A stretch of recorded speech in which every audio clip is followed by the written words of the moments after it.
Salah satu dari penyakit lisan yang berbahaya adalah al-ghibah, yaitu ghibah, membicarakan aib orang. Wahya, apa itu ghibah? Dzikruka akhakal muslim, kamu menyebut tentang saudaramu sesama muslim, fi ghaibatihi, di saat tidak adanya dia. Jadi orang yang diceritain lagi nggak ada di situ, gitu ya. Itu namanya ghibah. Tapi yang diceritain bima yakrahuhu, dengan sesuatu hal yang dia nggak suka. Lau sami'ahu, kalau dia dengar. Kalau dia dengar dia nggak bakalan suka. Lain dengan nyebutin tentang orang lain tapi pujian. Nah, kalau pujian dia suka, begitu kan ya? Itu bukan ghibah namanya. Atau menyebutkan tentang hal yang dia nggak suka ataupun akan suka, biasa aja. Misalnya gitu kan, nyebutin tentang apa yang saya ucapkan gitu ya. Nah, itu sesuatu hal yang bukan ghibah juga namanya. Jadi ghibah ini menyebutkan sesuatu tentang orang lain, kalau dia dengar dia nggak suka, itu namanya ghibah. Sawa'un dzakartahu binaqsin, baik dengan kamu menyebutkannya dengan kekurangannya, fi dini, kekurangannya tersebut itu dalam agamanya, au badani, atau badannya, au ahli, atau keluarganya, au waladi, atau anaknya, hatta, sampai, fi masyati, dalam cara jalannya dia, wa thawbih, bajunya. Jadi yang diomongin bajunya nih. Wasair ma yata'allaq bih, atau apapun yang ada kaitannya dengan orang tersebut. Sawa'un fi dzalika nutuq bil lisan. Dan namanya ghibah ini baik diomongin dengan lisan, awil kitabah, yang sekarang banyak nih, enggak pakai lisan tapi ditulis ya, di media sosial atau di ditulis gitu. Ghibahnya di WhatsApp, WhatsAppnya WhatsApp grup pula. Wal kitabah, wal isyarah bil yad, bahkan sekedar ngasih isyarat dengan tangan, itu udah termasuk ghibah. Kadzalika qala al ulama, demikianlah apa yang disampaikan oleh wal ulama rahimahumullah, semoga Allah merahmati mereka. Mithlul Imam Al-Ghazali, demikian yang disampaikan oleh Imam Ghazali, wal Imam Nawawi, dan Imam Nawawi, wa ghairihima, dan selain daripada keduanya, selain dari Imam Ghazali, Imam Nawawi.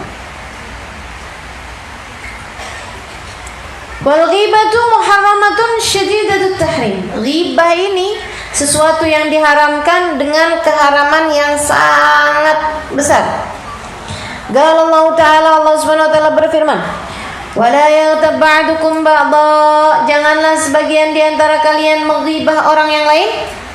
Ayuhibbu ahadukum an yakula lahma akhihi maitan fakarihtumuh. Itu sama saja dengan seorang di antara kalian memakan bangkai daging saudaranya sendiri, pastilah dia tidak akan menyukainya. Fattaqullah, bertakwalah kalian kepada Allah. Innallaha tawwabur rahim. Sungguhnya Allah Subhanahu wa taala Tawwab, Maha menerima taubat kalian, Rahimun, dan Maha menyayangi. Fashabbaha Allah taala al-mughtab adh-dhalim biakil lahma akhihi al-muslim maita. Allah Subhanahu wa taala menyerupai orang yang berghibah, orang yang berghibah, orang yang zalim dengan ghibah ini, dengan orang yang makan bangkai daging saudaranya sesama muslim. Wa nahi kadzalika dzamman wa zajran anil ghibah. Tentu itu cukup bagimu untuk sebagai penghalang dan pencegahmu dari ghibah. Waqad qala Rasul sallallahu alaihi wasallam, Nabi Muhammad alaihi wasallam mengatakan, kullul muslim 'alal muslim haram damuh wa maluhu wa irduh. Sesama muslim dengan orang muslim yang lainnya haram. Haram apanya? Haram darahnya untuk dibunuh, wa malu, haram hartanya untuk dikuasai, wa irduh, dan haram harga dirinya untuk dilecehkan. Wa qala alaihi salatu wassalam, bersabda Nabi Muhammad alaihi salatu wassalam, wallahu a'lam bissawab. Teman-teman sekalian, saya muliakan, salah satu bahaya paling bahayanya mulut kita nih adalah dari bahayanya ghibah. Apa itu ghibah? Membicarakan aib atau membicarakan orang lain dengan sesuatu hal yang kalau dia dengar dia nggak bakalan suka. Apa namanya? Membicarakan sesuatu dalam diri orang lain yang kalau dia dengar dia nggak suka. Dan itu bukan hanya aib dirinya aja, teman-teman sekalian. Bahkan bukan hanya aib, sekalian, tapi sesuatu hal yang sifatnya memalukan, sifatnya dia malu atau dia nggak suka kalau orang lain tahu, itu pun sudah termasuk dari ghibah kalau kita menyebutkannya. Mau itu aib ataupun yang bukan aib gimana gitu ya. Mohon maaf, keringatnya bau, misalnya gitu. Orang semua juga keringatnya bau, tapi kalau kemudian disebutkan, nah itu jadinya ghibah. Dia itu loh, seneng sih kalau dengerin dia, tapi jangan deket-deket. Soalnya kalau deket-deketan mulutnya bau karbit. Jadi teman-teman sekalian, hal yang seperti itu loh, remeh gitu, tentang sesuatu pada diri orang lain, gitu kan ya. Itu udah merupakan ghibah, teman-teman sekalian. Bahkan misalnya nih, itu ya, ustazah itu tuh suka telat, misal gitu. Anggap iya sekalipun, tapi kalau orangnya denger dia nggak suka, termasuk ghibah, teman-teman sekalian. Gitu. Hal yang benar sekalipun, kalau misalnya dia kalau dengar nggak suka, gitu kan ya, dia akan mengadakan pembelaan diri misalnya, atau wah gitu juga kok saya, berarti kan nggak suka, iya kan?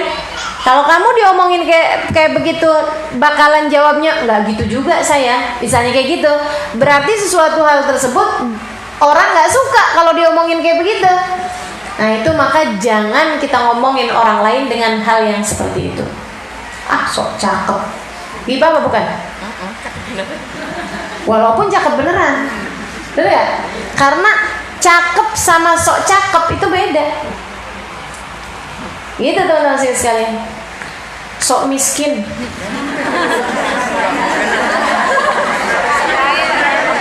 Hah? Sok miskin itu gimana tuh? Ghibah apa bukan? Bukan ghibah kayaknya ya kalau sok miskin ya. Sok kaya baru ghibah. Sok kaya tuh orang, gitu ya. Nah itu, sok miskin tuh orang. Kayak nggak pernah ya. Tapi kalau gini, udah miskin, sombong, tuh, itu ghibah maksudnya. Jadi teman-teman sekalian, ini sekecil apapun gitu, walaupun benar, kalau orangnya dengar itu dia nggak suka, itu termasuknya adalah bagian dari ghibah. Nah di sini Imam Al-Haddad menerangkan, katanya beliau walaupun perkara yang enggak dia sukai itu pada dirinya sendiri, agamanya itu tuh kan, dia tuh kalau sholat subuh suka telat, nah gitu. Misalnya hal yang benar sekalipun, suami saya saja kalau subuh suka telat, ghibah apa bukan? Ghibah apa bukan teman-teman? Ghibah. Tapi beneran ustazah, beneran. Iya beneran memang. Kalau kamu nggak beneran, kamu malah fitnah. Gitu. Waktu seorang sahabat nanya sama Nabi Rasul, ghibah itu apa sih? Nabi terangkan, dzikrul akhakal muslim bima yakrah lahu sami'ah. Kata Nabi Muhammad, kamu cerita tentang seseorang sesuatu kabar yang kalau orang itu dengar dia nggak suka. Kalau saya beneran Rasul, kata Nabi, kalau kamu beneran, kalau kamu bohong, kamu malah fitnah namanya. Faqad buhta, kata Nabi Muhammad. Kamu berarti telah fitnah dia, buhtanun adzim. Nauzubillah. Nah ini teman-teman sekalian. Jadi kalau dia ceritanya bener, malah ghibah. Kalau nggak bener namanya fitnah. Gitu kan? Serem banget nih kita. Udah mending nggak usah ceritain tentang orang lain deh. Karena kita kalau ceritain tentang orang lain itu nyerempet akhirnya kemudian jadi ghibah. Ngomongin tentang agamanya dia, gitu ya. Ini masa-masa sekarang orang cerita macam-macam. dia dapat berapa tuh dari si fulan? Itu pertanyaan tapi tuduhan. Betul apa enggak? Betul kan? Itu pertanyaan sebenarnya, dia dapat berapa ya dari si fulan? Gitu kan? Pertanyaan apa tuduhan? Sebenarnya pertanyaan atau pernyataan? Pertanyaan sebenarnya, bukan pernyataan. Tapi dengan kamu ngomong seperti itu, akhirnya jadinya jatuhnya sebagai sebuah tuduhan. Dan tuduhan itu, kalau ternyata iya dia dapat sesuatu dari orang tersebut, itu dia jatuhnya sebagai ghibah, teman-teman sekalian. Karena orangnya kan belum tentu mau disebutin seperti itu. Gitu kan ya? Nah, kalau kemudian ternyata dia itu enggak dapat sesuatu dari orang tersebut, misalnya gitu, jatuhnya adalah fitnah. Serem.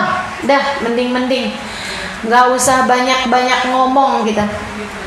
Apalagi nih perempuan-perempuan nih. Duh, di mana-mana ya. Enggak perempuan enggak maksud saya kalau orang laki kebanyakan kan sebenarnya ngerti gitu kan. Kita nih kan perempuan enggak banyak ngerti juga aslinya.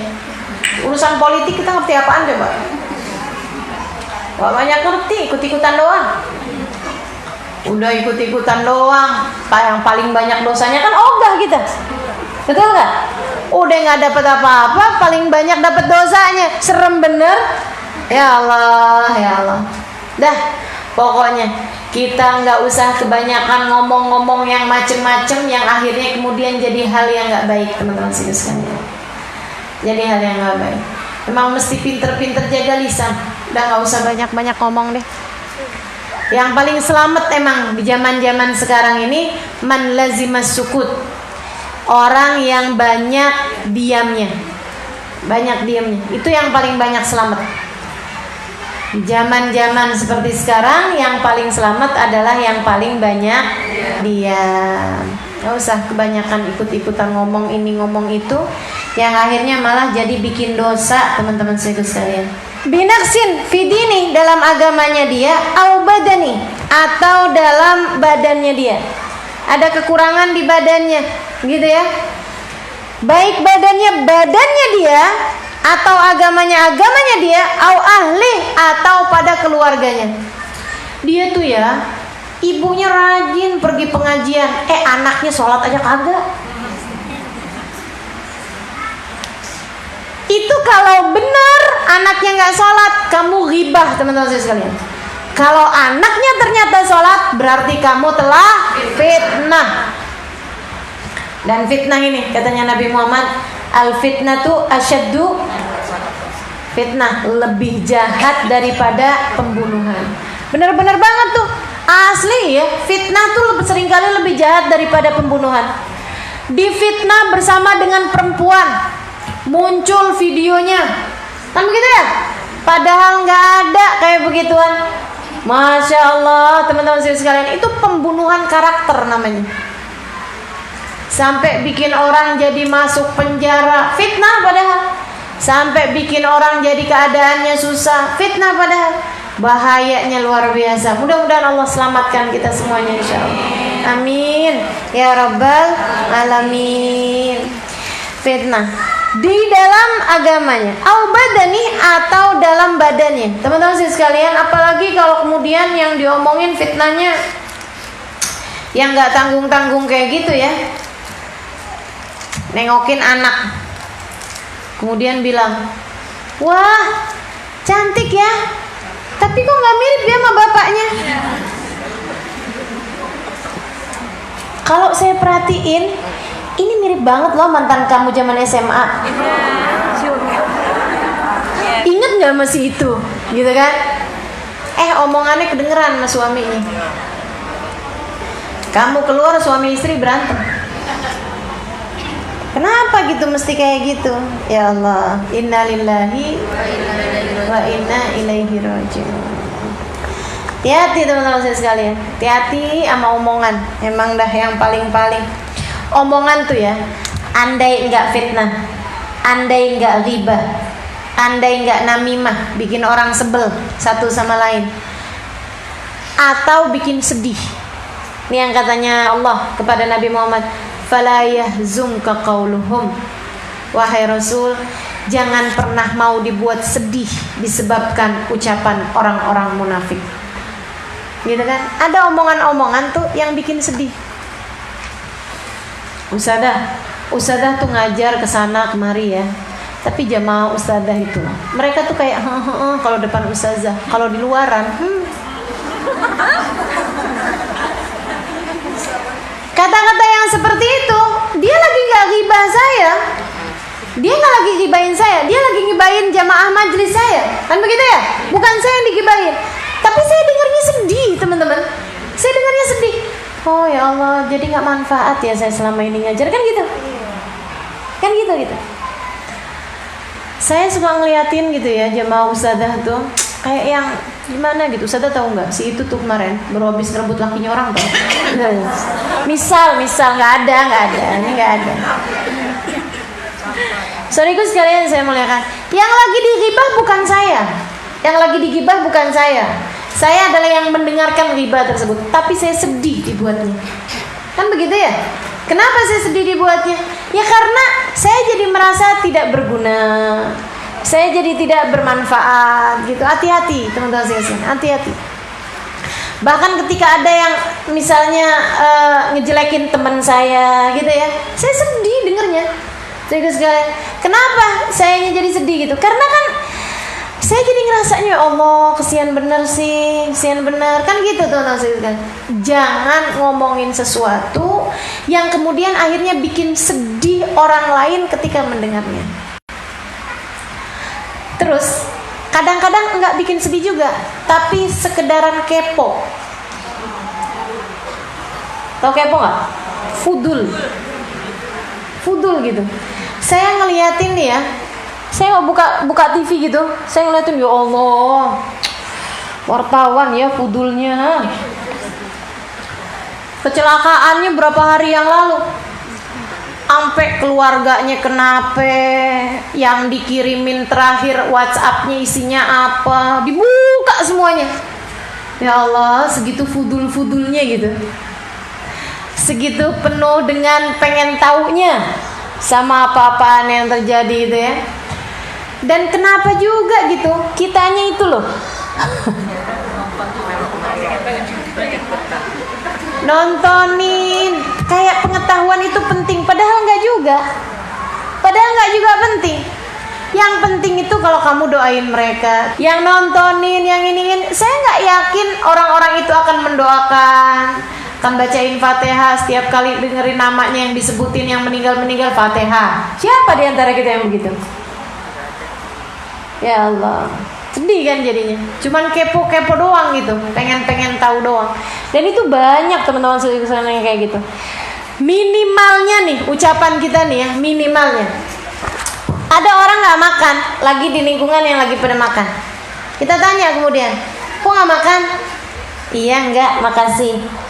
Kita nanya kemudian, puasa ya? Dia sebenarnya lagi nggak kepengen puasa sunnahnya diketahui orang. Dia ikhlas, dia nggak kepengen puasanya diketahui orang. Tapi dengan kamu nanya, nih mulut nih, iseng sebenarnya, kepo. Dia puasa, dia nggak puasa, apa perlumu sebenarnya? Betul apa enggak? Tapi kita nih kan suka yang nggak enak kalau nggak ngomong. Ini dia nih teman-teman, penyakit kita nih. Banyak bener penyakitnya nih ya. Kepo kita, pengen tahu kita, fudul kita, iseng kita, nggak ngamalin yang katanya Nabi, tarkuhu malayakni. Kalau kamu nggak perlu, nggak usah diomongin, gitu kan? Kata Nabi gitu kan? Sempurnanya Islam seseorang ketika kamu bisa jadi orang yang kalau nggak perlu kamu jangan kerjain, kalau nggak perlu kamu jangan omongin, gitu. Itu sempurnanya Islam kita, kata Nabi Muhammad SAW. Nah kita ini memang nggak sempurna sebagai orang Islam nih, makanya masih suka iseng teman-teman sekalian. Kita nanya, kenapa nggak makan puasa ya? Kalau ternyata dia nggak puasa sih nggak masalah, enggak, cuman lagi nggak enak aja perutnya, gitu kan? Misalnya gitu. Itu pun biasanya kita masih terus kepo lagi. Pertanyaannya, lagi kenapa perutnya? Sakit apa? Oh panjang gitu. Sedikit sekalian saya muliakan. itu ya, kalau misalnya dia nggak puasa, tapi kalau sebenarnya dia puasa sunnah, nggak kepengen orang tahu sebenarnya. Bingung dia. Kalau dia mau bilang enggak, bohong dosa. Kalau dia bilang iya, ada dua kemungkinan, antara dia ria, begitu kan, antara dia tetap ikhlas. Kalau dia ria, dia merasa senang, iya dong saya puasa, habis pahalanya teman-teman. Laparnya dia dari pagi sampai maghrib habis. Kalau dia pamer, dia senang bilang bahwa dia puasa, gitu kan, habis. Kalau dia ikhlas, enggak ada urusan dia. Orang lain mau tahu dia puasa, dia enggak. Dia puasa karena Allah Subhanahu wa taala. Itu yang asalnya pahala dia 70 kali lipat karena sembunyi-sembunyi, jadi ketahuan orang lain jadi 1 pahalanya. Sebab pahala yang rahasia selalu 70 kali lipat dibandingkan dengan pahala yang terang-terangan. Amal ibadah itu kalau disembunyikan 70 kali lipat daripada yang terang-terangan. Dan siapa yang bikin pahalanya dia dari 70 merosot jadi 1? Kamu itu, isengmu itu, kepomu itu, fudulmu itu. Jahat benar jadi orang. Coba tuh lihat itu, betapa sangat pentingnya bagi kita untuk diam. Kalau nggak perlu jangan ngomong. Kata Nabi Muhammad, man kana minkum yu'minu billahi wal yawmil akhir falyakul khairan aw liyasmut. Kalau kamu beriman, kamu pasti bakalan memilih untuk berbicara baik atau diam. Pilihannya itu, bicara baik yang udah pasti baik atau diam. Saudara sekalian saya muliakan, para kekasih Allah, para ulama-ulamanya Allah Subhanahu wa taala, begitu banget tuh mereka. Begitu banget. Makanya salahnya enggak banyak. Makanya bahkan diantara mereka nggak berbuat salah, nggak berbuat dosa, nggak berbuat salah teman-teman sekalian. Dosa sih udah nggak, salah pun nggak mereka. Kenapa? Karena mereka jagain lisan. Saudara sekalian saya muliakan, ada Imam An-Nawawi alaihi ridwanullah. Didatengin orang lain, terus orang itu nanya, Imam, orang kalau bunuh orang dia taubat, apakah taubatnya diterima sama Allah? Imam Nawawi diam, kemudian jawab. Kata Imam Nawawi, iya, taubatnya diterima sama Allah. Allah Subhanahu wa taala bilang, innallaha yaghfir an yushraka bihi, innallaha la yaghfir an yushraka bihi wa yaghfiru ma duna dzalika liman yasha. Dosa yang tidak terampuni di sisi Allah adalah dosa musyrik kepada Allah, dan Allah mengampuni dosa selain daripada itu. Baik Imam, jalan dia. Masih di majelis itu juga teman-teman saya sekalian, datang orang lain lagi. Imam, kalau ada orang bunuh orang, kemudian dia taubat, apakah taubatnya diterima sama Allah? Enggak. Kata Imam Nawawi, tidak diterima taubatnya sama Allah. Sebab Allah Subhanahu wa taala bilang, "Wa may yaqtul mu'minan muta'ammidan fajaza'uhu jahannam khalidan fiha." Siapa yang membunuh orang muslim, maka balasan dari Allah baginya adalah api neraka jahanam dan dia kekal di dalamnya. Baik Imam, keluar. Yang bingung muridnya. Pertanyaannya sama, jawabannya beda, dua-duanya bawa hadis, bawa dalil, bawa ayat untuk membenarkan pernyataan tersebut. Nanya mereka kepada Imam An-Nawawi, Imam, kenapa bisa kami dengar pertanyaan sama, jawabannya berbeda? Kata Imam Nawawi, yang mana? Tuh tadi pertanyaan mengenai orang bunuh orang. Kata Imam Nawawi, yang pertama datang orang yang telah membunuh orang lain dalam keadaan menyesal, penuh taubat kepada Allah. Dia datang padaku dari jauh, kata Imam Nawawi, sengaja mau mempertanyakan adakah taubatnya diterima oleh Allah Subhanahu wa taala. Maka aku jawab seperti itu. Yang kedua, kata Imam Nawawi, punya rencana membunuh orang tapi takut.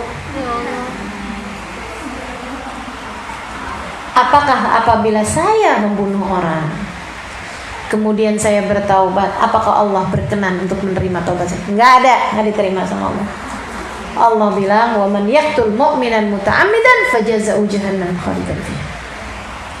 Tuh teman-teman sekalian, muridnya baru ngerti, oh ya Allah, bukan hanya sekedar ilmu yang diperlukan untuk menjawab masyarakat, untuk ngomong sesuatu yang baik itu tadi, falyakul khairan tadi itu. Bukan hanya sekedar ilmu, apalagi kalau belum jelas ilmunya. Coba kebayang kalau itu dibalik. Sama orang pertama, Imam Nawawi bilang, wah, dosa kamu gak akan diterima sama Allah, taubat kamu gak akan diterima sama Allah, dosa kamu gak bakal diampuni. Dia pulang dalam keadaan putus asa. Dan kepada yang kedua, kalau Imam Nawawi kemudian bilang sama dia gitu, wah, Allah ampuni dosa kamu, pulang dia udah tajemin pisau, kan begitu, tajemin pedang. Nah, ini para ulama-ulamanya Allah, mereka melihat dengan cahaya Allah, mereka berbicara dengan cahaya Allah, sehingga yang disampaikan adalah kebenaran. Kesalahan kita ini teman-teman sekalian, salahnya lisan nomor satu dah. Nih, sumber segala kesalahan lisan yang lain, berbicara dari maumu, berbicara dari hawa nafsumu, berbicara dari keinginanmu. Itu salahnya kita. Makanya yang keluar ghibah, makanya yang keluar namimah, makanya yang keluar fitnah, makanya yang keluar kata-kata kotor, makanya yang keluar kata-kata kasar, makanya yang keluar kepo, fudul, makanya yang keluar akhirnya bikin pahalanya orang jadi turun, merosot dari 70 jadi 1, gara-garanya kita ngomong dari hawa nafsu. Kalau kita berbicara, sebelum bicara kita pikiri, sebelum berbicara kita cermati, sebelum ngomong sesuatu kita nanya sama Allah, ya Allah bimbing, ya Allah bimbing. Gak bakalan banyak salahnya. Kayak ulama-ulama kita itu. Imam Asy-Syafi'i tanya sama orang, Imam, saya kalau lagi puasa kemudian cium istri lagi puasa, hukumnya apa? Kayak Imam Syafi'i gak batal? Makasih Imam. Datang lagi di majelis yang sama, Imam, cium istri lagi puasa batal? Batal. Hati-hati. Orang heran, nanya, kenapa bisa pertanyaan sama jawaban beda Imam? Kata Imam Syafi'i, yang pertanyaan pertama itu dan yang kakek-kakek dia.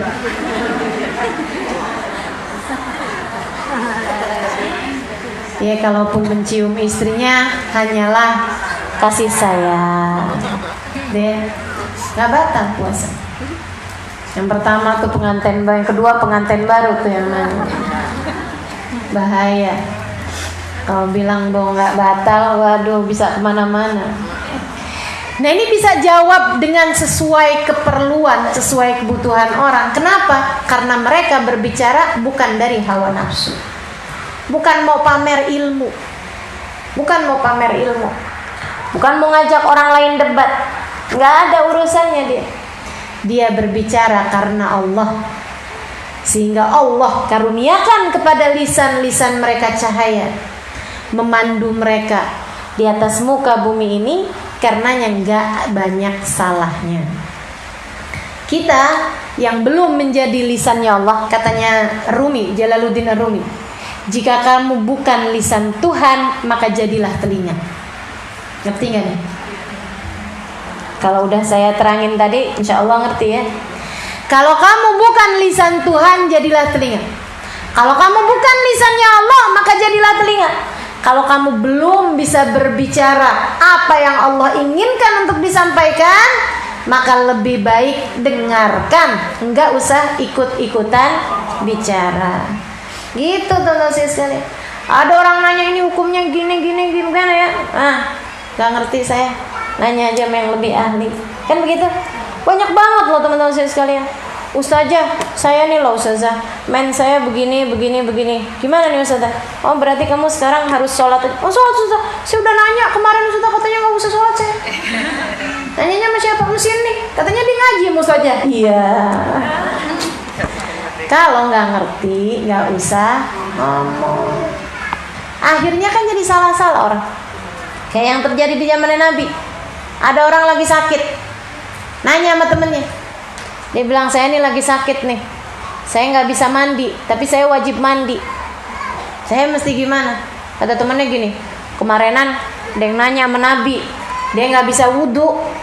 Sama Nabi disuruh kemudian tayamum. Sekarang kamu nggak bisa mandi, kalau gitu kamu guling-guling aja di tanah, guling-guling di padang pasir. Oh gitu ya, guling-guling di padang pasir, mati.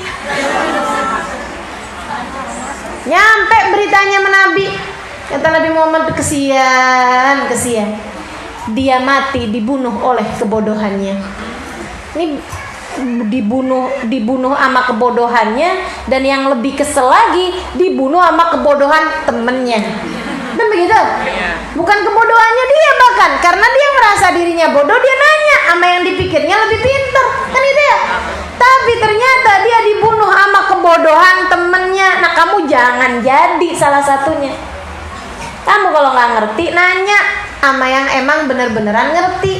Kita mau urusan sakit aja nggak mau sembarangan orang kita tanya. Kita nanya sama dokter, kan begitu ya.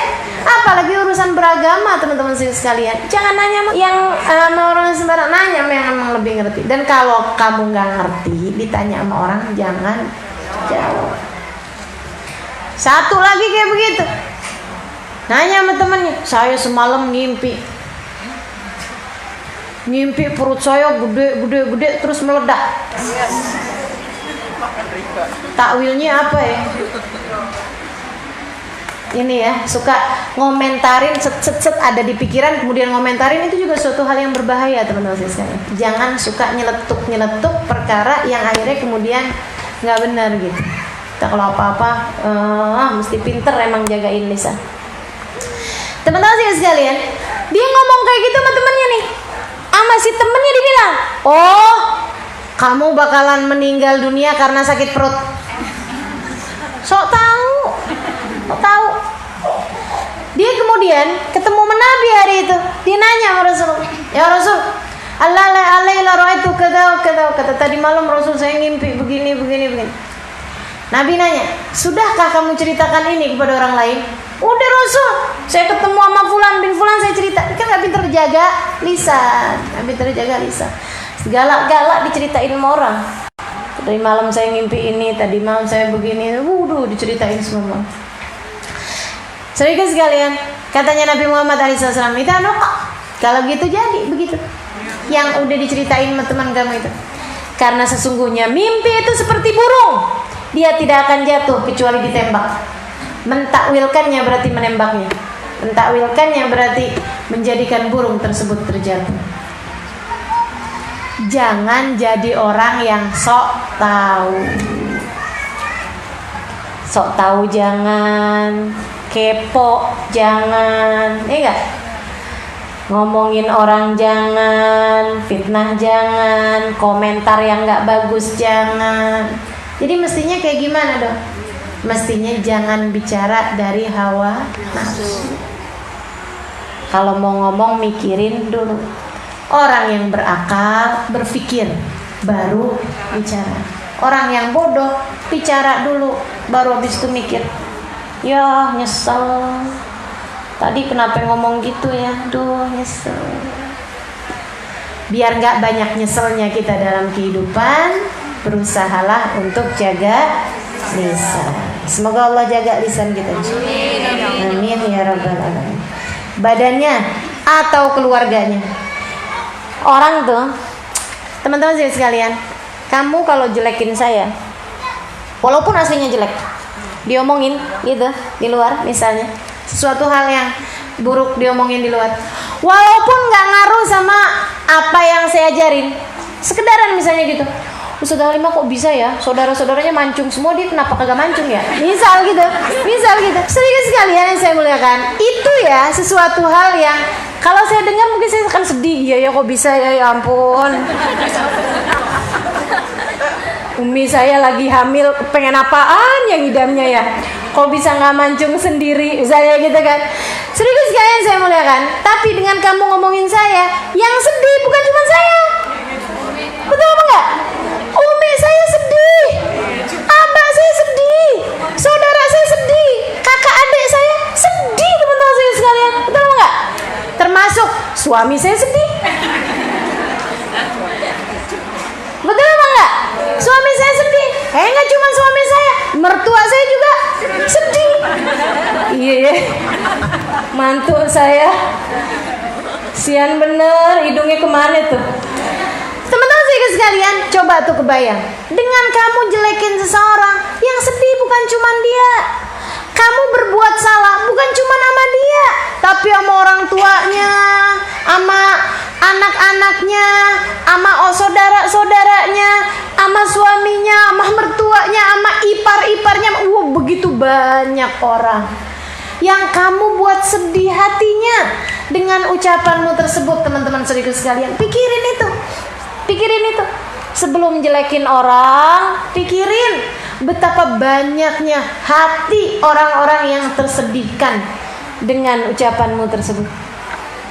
Saudara sekalian saya muliakan, bahkan katanya beliau bukan cuma jelekin dia, jelekin badannya atau agamanya, tapi jelekin keluarga, berarti juga jelekin orang tersebut juga, kan ikutan sedih juga. Wawaladu atau anaknya. Bahkan nih teman-teman sekalian, jelekin binatang ternak. Kalau ada orang punya binatang ternak, jelekin binatang ternaknya aja termasuk ghibah. Binatang peliharaan, nih ada orang pelihara kucing, kita jelek-jelekin kucingnya, itu termasuk ghibah. Lihatin nggak kucingnya tuh kurapan, misal gitu ya, misal cucunya gak telat. Saya kemarin mainan kucingnya, tahu-tahu saya begitu makan mules perut saya, kayaknya ada bakterinya tuh kucingnya, misal gitu teman-teman sekalian. Itu tuh kamu ngomongin kucing, tapi kamu sedang berghibah namanya. Gibahin siapa sih ngomongin kucing kok? Gibahin pemiliknya. Karena yang sedih dengan ucapanmu tersebut, yang gak suka mendengarnya adalah pemiliknya, teman-teman sekalian. Gitu, itu termasuk ghibah juga. Kamu jelekin buku saya, berarti jelekin saya. Kamu jelekin tulisan saya, berarti jelekin saya. Kamu jelekin teman-teman saya, berarti jelekin saya juga. Kamu jelekin sahabat-sahabat saya, berarti jelekin saya juga. Makanya teman-teman sekalian, orang yang jelek-jelekin sahabat Nabi Muhammad, dia sedang kurang ajar sama Nabi Muhammad.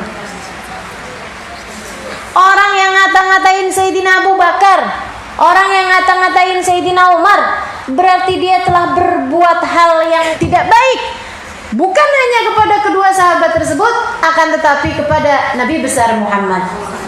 Itu sama aja kayak lagi nuduh Nabi kok bisa ya temenan sama orang gak baik, kan begitu? Nabi kok bisa ya gak bisa ngedidik orang dengan baik, kan sama aja kayak gitu. Orang yang berani berkata sesuatu hal tentang Sayyidah Aisyah misalnya, dia sama aja dengan sedang berkata yang tidak baik tentang Nabi besar Muhammad. Kenapa? Istrinya Nabi. Kamu jelekin istrinya sama aja dengan jelekin suaminya. Betul apa enggak? Makanya teman-teman saya sekalian, sejelek-jelek orang yang jelek adalah orang yang jelek-jelekin suaminya. Orang tuh kalau jelekin suami kita, orang jelekin suami saya, sama aja kan lagi ngatain saya juga. Kok bisa sih? Misalnya orang itu segitu baiknya dia bisa punya suami kayak begitu, kan begitu namanya? Iya kan gitu ya? Sebab orang itu ketika suami istri kan kayak jadi satu gitu loh. Betul apa enggak? Kalau kemudian dia orang lain jelekin suami kita, membuat kita sakit hati, nah kebayang gimana kalau kitanya yang jelekin suami kita? Itu kan sama aja dengan menjelekin diri sendiri. Betul apa enggak? Makanya hati-hati teman-teman sekalian, jangan sampai kita jadi orang yang malah justru akhirnya membuka aib diri kita sendiri dengan kita membuka-buka aib keluarga kita. Suamimu bagian dari dirimu, anak-anakmu bagian dari dirimu, saudara-saudarimu, kakak adikmu bagian dari dirimu. Yang itu ya? Orang tuamu bagian dari dirimu, mertuamu bagian dari dirimu, menantumu bagian dari dirimu. Maka teman-teman sekalian, majlismu bagian dari dirimu, Ustadzahmu bagian dari dirimu. Kan begitu? Jadi kalau kemudian ada orang jelek-jelekin ustadzahmu, kamu ikut sakit hati apa enggak? Sakit hati. Gimana kalau kamu yang menjelek-jelekan ustadzahmu? Kayak apa tuh namanya? Sama aja dengan menjelek-jelekan diri sendiri. Ya Allah, mudah-mudahan Allah SWT karuniakan penjagaan di lisan kita, bikin kita jadi ngerti mana yang mesti diomongin, mana yang mestinya diam, paham berbicara di waktu yang paling tepat kepada orang yang paling tepat, tahu kapan harus bicara, kapan harus diam, gitu ya. Kalau nggak perlu-perlu nggak usah ngomong. Teman-teman sekalian saya muliakan, dan itu adabnya Nabi Muhammad alaihissalam. Nabi itu, saya pelajarin apa aja tentang Nabi, baca apa aja tentang Nabi, ya Allah, tambah-tambah kagumnya, tambah-tambah cintanya, tambah-tambah sayangnya. Nabi itu orang yang paling pinter jagain lisan. Beliau tahu kapan bicara pada waktu yang paling tepat kepada orang yang paling tepat. Nggak pernah ada ceritanya Nabi Muhammad ngomongin orang.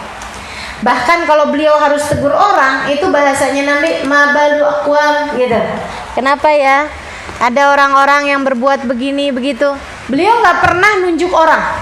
Beliau nggak pernah sebut nama satu orang. Nggak ada Nabi Muhammad SAW. Nabi hanya akan bilang kenapa ada orang yang begini gitu.